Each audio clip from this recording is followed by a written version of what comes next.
जय जगन्नाथ। भगवान को विराट रूपर दर्शन रामायण और भागवत रे वर्णित होइछि। रामायण रे माँ कौशल्या एवं भागवत रे माँ जशोदा यही विराट रूपर दर्शन करथिले, किंतु महाभारत रे जो विराट रूपर दर्शन अछि ताहा कौशल्या एवं माँ जशोदा ठारू पृथक। ए दुहे निज आखिरे प्रभु को दर्शन करथिले, किंतु गीता रे भगवान सीधा सीधा भाव कहते हे अर्जुन, तुम्हें तुमर चर्म चक्षुरे मोर विराट रूप दर्शन कर नाही। आउ से चक्षु मु तुमको देउछि, से चक्षुर नाम हला दिव्य चक्षु। एवं भगवान ताको प्राप्त करछन्ती अर्जुन को।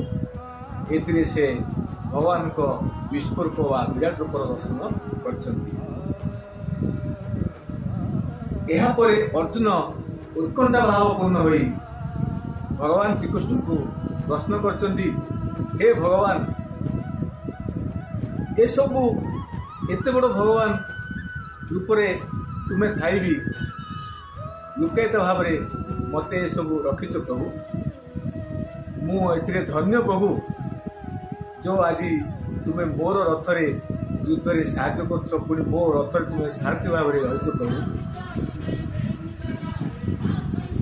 तेरे ए धर्म अधर्म युद्ध जय पराजय सब देखि सारी पारे तुम्हें ही भरोसा प्रभु, तुम्हें ही भरोसा।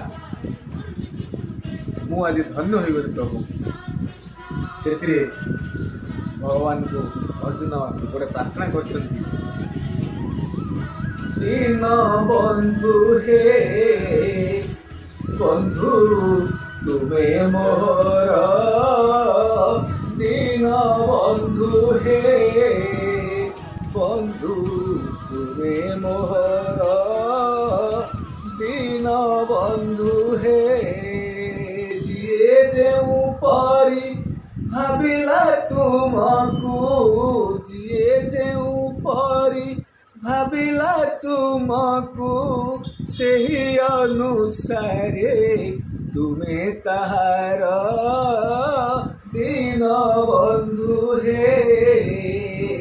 संसार बंधु सुख दुख बंधु, संसार बंधु सुख दुख बंधु, न देले न देले किए कहार, न देले न देले किए कहार। तुम्हें जो दुई बंधु मोहर नहिब, किए बार रखिब दुख पार, दीन बंधु हे बंधु तुम्हें मोहर, दीन बंधु हे।